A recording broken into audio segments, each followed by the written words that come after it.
A collapsed tunnel and traces of a strange 90-high tunnel are among the important finds unearthed in the Money Pit area.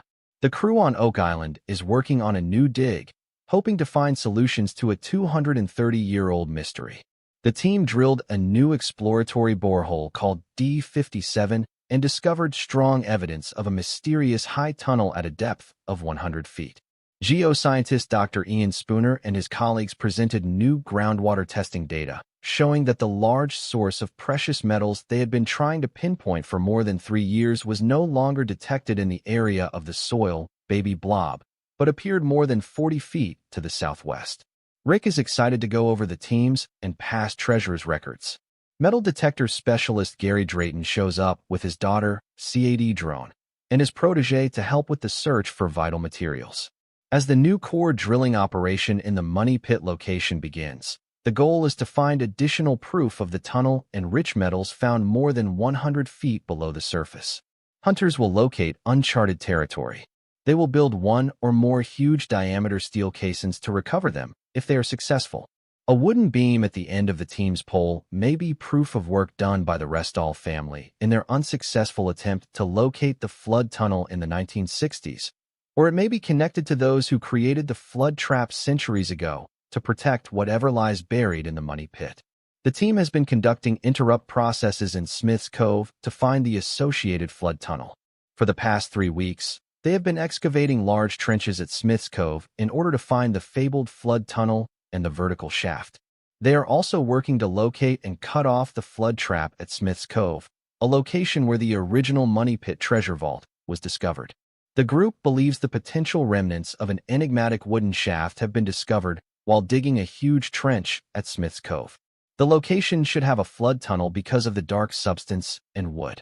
While the excavation at Smith's Cove proceeds, the team is also looking into a curious stone foundation close to the shoreline.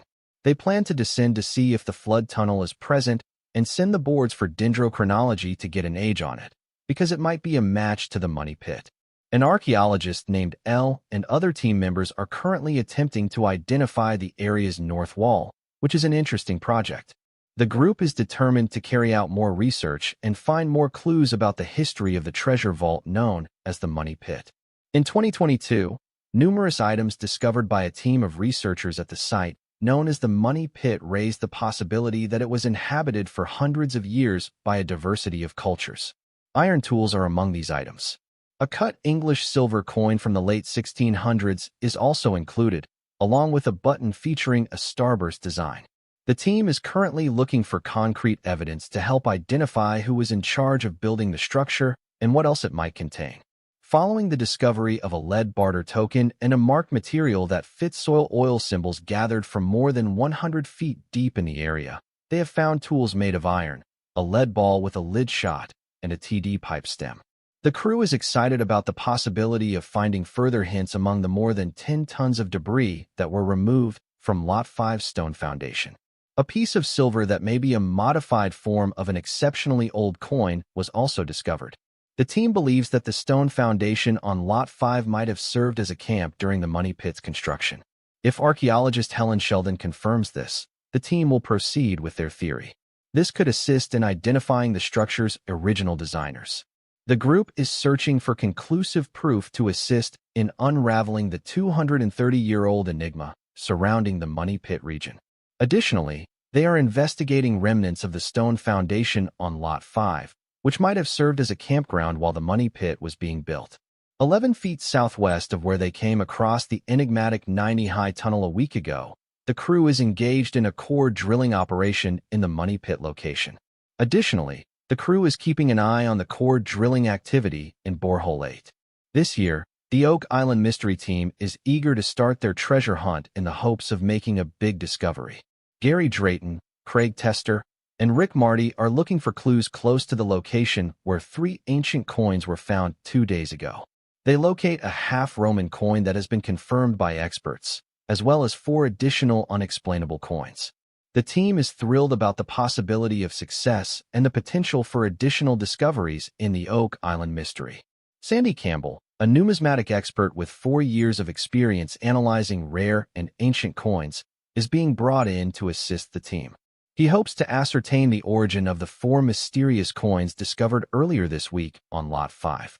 These coins have a design that dates back to the 1500s to the 16th century, referencing British culture, specifically the Tudor period.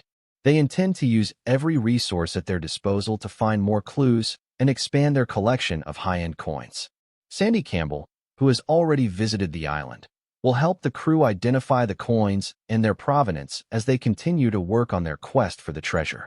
The team's day on Lot 5 was full of enthusiasm and expectation. They are eager to see what they can find and the possibility of further Oak Island mystery discoveries. Sandy and the narrator are searching for 3 Roman coins that were discovered on Oak Island and that have been confirmed to be over 1,000 years old and of Roman provenance. The first coin discovered is a portcullis, which is still used on contemporary British coinage. Sandy is quite certain that they were brought to Oak Island between 100 and 300 years ago.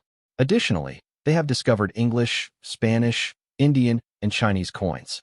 The second coin discovered on Lot 5 has been confirmed to be over 1,000 years old and of Roman origin. The questions now are, when and who brought them here?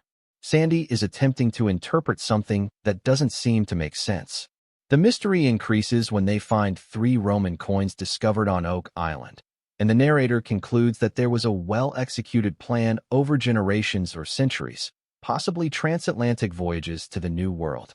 In 2016, another coin discovered on Lot 5 has a very tiny, pronounced Roman design that may be the oldest coin ever discovered on Oak Island. The design is very pronounced on a coin that is more than 2,000 years old. Zena Halper shared with the crew a second believed Templar map of Nova Scotia from the 12th century, as well as a purported map of Oak Island from the 14th century that she thought was made by the Knights Templar between the 12th and 16th centuries. Rick, Marty, and the group visited a number of locations throughout Europe that were strongholds for the Knights Templar in England. One of the bricks is really engraved with the year 1319, 1947. The expedition serves as evidence of the value of investigation and the necessity of maintaining an open mind when delving into the secrets of ancient treasures. Ancient Roman coins and enigmatic constructions have been found in Portugal by a group of metal detectors, including treasure hunter Michael Jan and metal detector specialist Gary Drayton, who are searching for hints and relics to demonstrate the true genesis of the Oak Island mystery. The team thinks there are a lot of old stories about Italy and Portugal, which were both formerly a part of the Roman Empire, and they are keen to find new hints and artifacts. Carmen Leah, a blacksmithing expert, believes that a big spike discovered a week ago may have been used for anchoring ships to large boulders on the beach for at least 3 centuries. Additionally, the crew discovered a lead cargo bag seal on Lot 32 a year ago, in addition to a sizable wharf spike.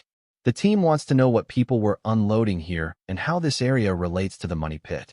They have made important discoveries on Lot 32, including the fact that it is close to the ocean, which suggests that people were carrying a load onto a wharf.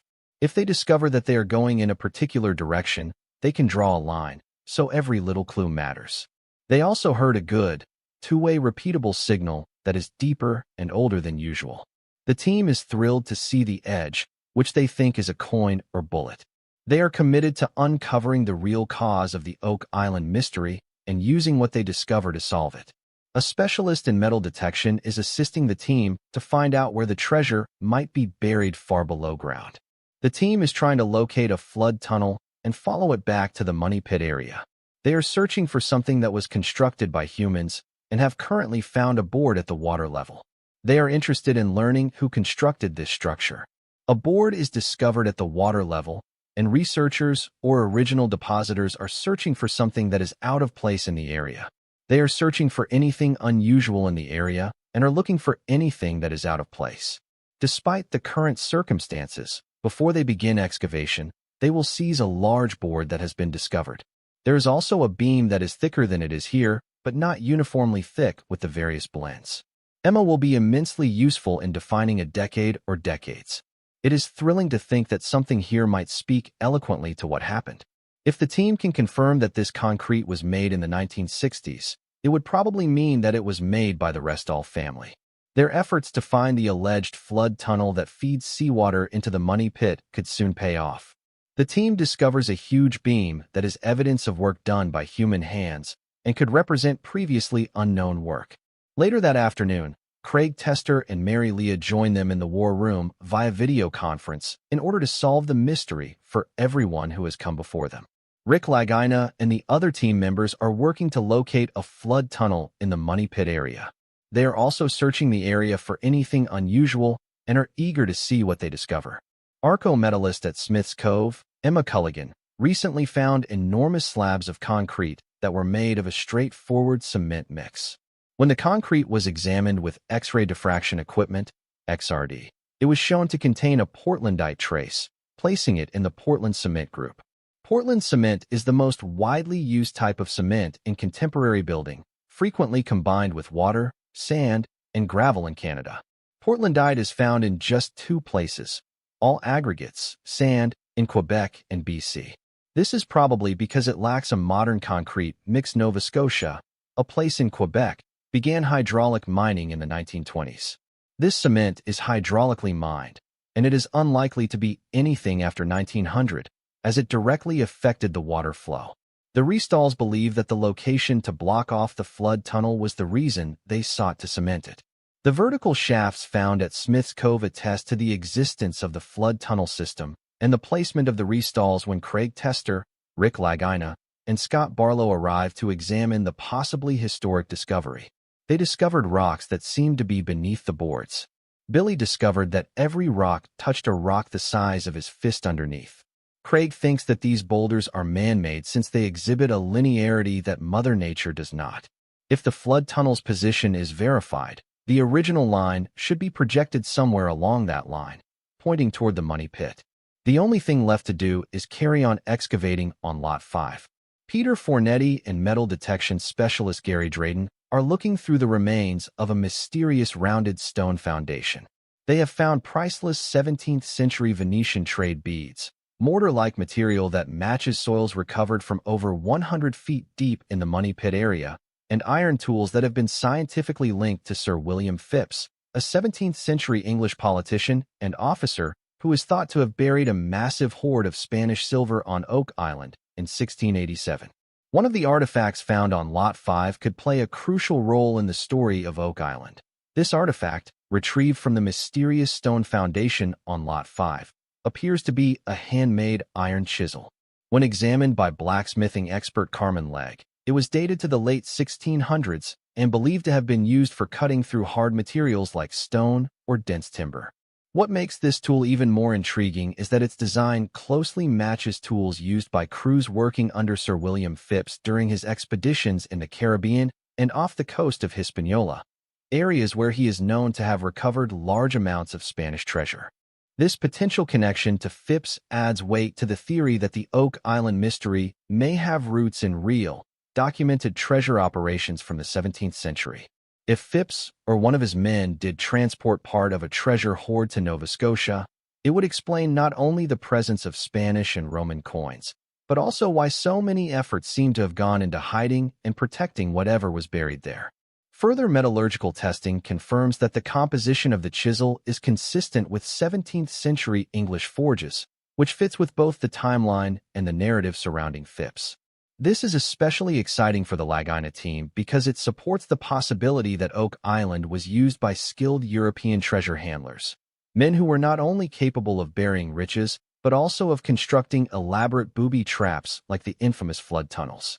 Meanwhile, archaeologist Laird Niven has continued excavations at the stone foundation.